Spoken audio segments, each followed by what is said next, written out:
Hello, dear friends. Welcome to yet another midweek meditation.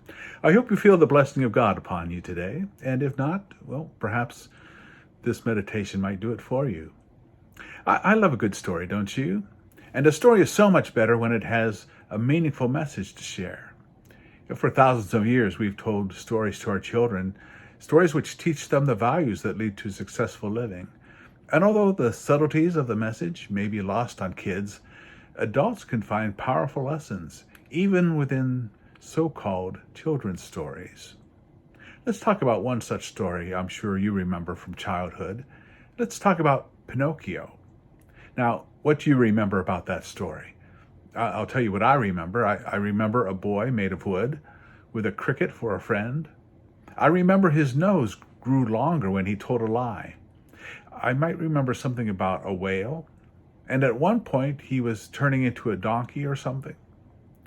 But there's a tremendous moral context to the story that is often overlooked. And the message is, how do you become real?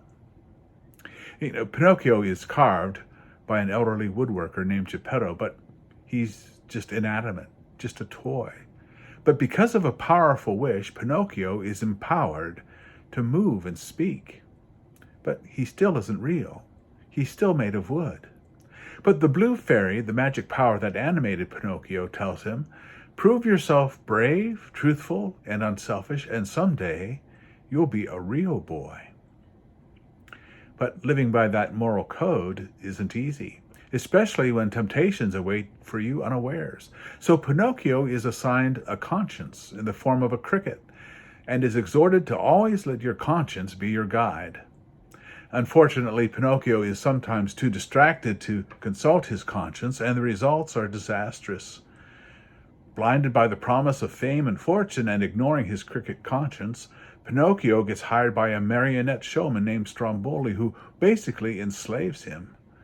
When Pinocchio says he wants to go home, Stromboli throws him in a cage and tells him, "You will make lots of money for me, and when you are growing old, you will make good firewood."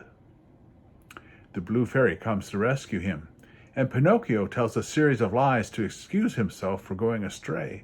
And this results in his nose growing longer and longer with each lie, because lies tend to grow on themselves until the deceit is as clear as the nose of your face.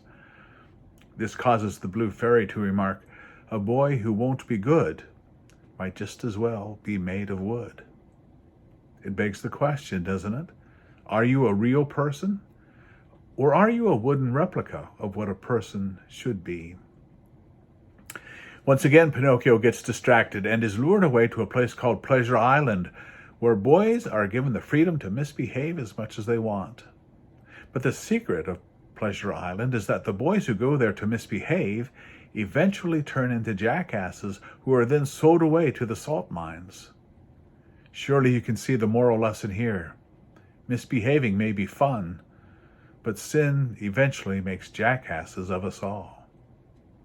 Pinocchio barely escapes Pleasure Island in time, but still is marked with the ears and tail of a jackass, a constant reminder of his misbehaving past. Having learned his lesson and upon returning home, Pinocchio discovers that Geppetto has gone away looking for him. Furthermore, he learns that Geppetto is still alive, though trapped in the belly of a whale. Pinocchio heads off to find him. But saving Geppetto means Pinocchio must risk his very existence, which he does so without reserve. Pinocchio, you see, is no longer thinking about himself or his own pleasures and self-interests. He lays down his life for another. Thankfully, Pinocchio survives, but just barely. But because of his bravery, truthfulness, and unselfishness, Pinocchio becomes a flesh and blood real boy. You see, it isn't self-interest and pleasure-seeking that make us real. It's living beyond ourselves for the sake of others. Geppetto made Pinocchio out of wood and hoped he would be real. Likewise, God made us from the dust of the earth and hopes we will be real as well. But we are not real just because we are animated. It takes more than moving and speaking to be real. In God's eyes, we become real when we become brave, truthful, and unselfish.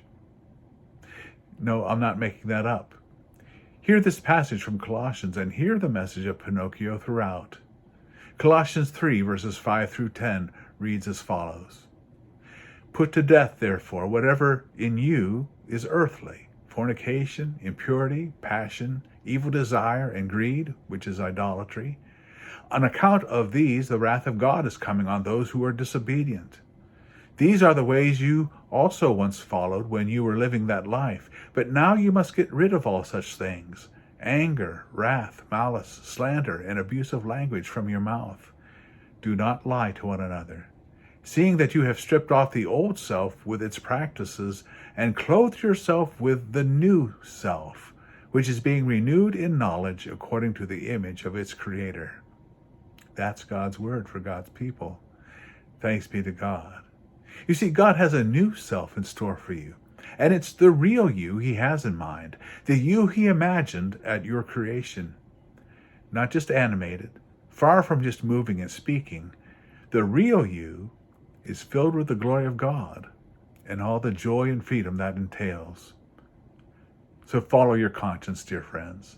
Live the way Jesus taught us to live, and you will be real, actually real as well. Thank you for joining me today. God bless you. We'll see you soon.